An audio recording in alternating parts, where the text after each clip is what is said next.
है। लोग कहते बांस कैसे फट गया। आजकल के लोग कहते ये तो सब कल्पना से लिख दिया, बांस फट गया। अभी वृंदावन में एक महापुरुष हैं, पूज्य पंडित श्री व्यासनंदन जी महाराज, रंगजी मंदिर वाले। पटना में एक बनिया के घर में, सेठ के घर में भयंकर प्रेतोपद्रव था। मैंने बहुत परेशान थे वो लोग। और भागवत की कथा नहीं, भोले शंकर जी, वहां केवल मूल पारायण हुआ। मूल पारायण करता थे व्यासनंदन जी, अब तो बहुत वृद्ध हो गए। और हमारे एक नामारासी पंडित जी बराना वाले, वो भी गए थे उनके संग। वो बांस रखा गया और कृष्ण जन्म का उत्सव का, नंदोत्सव का पाठ चल रहा था और बड़ी जोर का विस्फोट होके बांस फटा। अब सब कांप गए बेचारे जो यहां से गए थे ना पूजा पाठ के लिए। भैया अब कहा होएगा। वो नीचे से ऊपर तक बांस 4 पला हो गए उसके।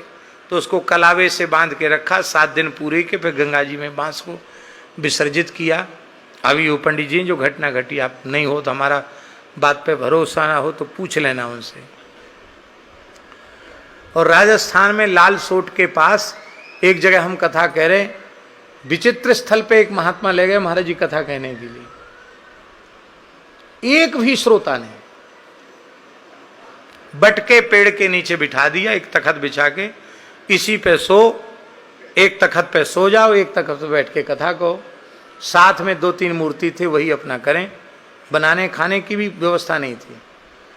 तो हमारे साथ मदन मोहन दास जी थे, धीर समीर वाले, वही मुख्य रूप से हमारे साथ रहते थे। बोले गुरुजी भाग चलो यहाँ से। मैंने कहा नहीं, अब महात्मा ले गया है, दुखी होगा, भागो मत, रहे आओ, क्या है। इस दिन तपस्या, जेठ का महीना महाराज, भयंकर गर्मी, राजस्थान की गर्मी। और महात्मा के पास एक कमरा था, उसमें अन्न वन्न भरा था, उसमें पैर रखने की जगह नहीं थी। कंडा लकड़ी जाने काका भर रखा था, पूरा कबाड़ा जैसा, वहां रखे जगह नहीं थी, पेड़ के नीचे थे। 3 दिन हो गए कथा में। वो मदन मोहन दास जी को भी नहीं छोड़े, उनको ले जाए, बोले भंडारे की व्यवस्था करना, चंदा मांगने चलो। वो बेचारे पाठ वाले पंडित जी पाठ करें और कथा हो। तीसरे दिन एक पंडित जी आए। उन्होंने कहा, हमने उनसे पूछा, हमने कहा यहाँ कोई श्रोता नहीं आता, क्या बात है, पास में गांव तो है। बोले गांव तो है महाराज, पर जिस पेड़ के नीचे आप लोग रह रहे हो इसमें भयंकर ब्रह्म राक्षस का उपद्रव है, यहाँ दिन में भी कोई नहीं आता। ये महात्मा भी बहुत परेशान है, इसीलिए यहाँ कथा हो रही है कि ब्रह्म राक्षस का उपद्रव दूर हो जाए। आप लोगों को तो कुछ नहीं हुआ। हमने कहा हम लोगों को तो भगवान की दया से कुछ नहीं हुआ, ना कोई दिखा ना कुछ हुआ। बोले अब हम व्यवस्था करते हैं। क्यों? वो वृद्ध पंडित जी थे। बोले हम धर्मसंघ वाले गुरु जी के विद्यार्थी हैं, आपने गुरु जी का नाम लिया, हम उनके विद्यार्थी हैं।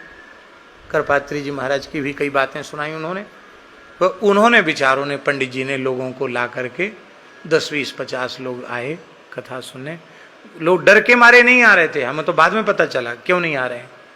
बोले नहीं वो लोग तो वहीं रह रहे हैं, सब ठीक है। बाद में माइक की व्यवस्था हुई 3 दिन के बाद। क्यों? वो अकेले ही थे तो माइक किसको कथा सुनाने, 2-3 लोग अपने मूर्ति, तो माइक की जरूरत नहीं। पर कथा पूरी हुई, 2 समय की कथा, 7-8 घंटे कथा कहते हैं। मन में यही प्रसन्नता थी कि भोले बाबा बट वृक्ष के नीचे बैठकर कहते हैं आज भगवान ने हमको सौभाग्य दिया है, और रहे आओ, कोई बात नहीं। अब नवयोगीश्वर संवाद चल रहा था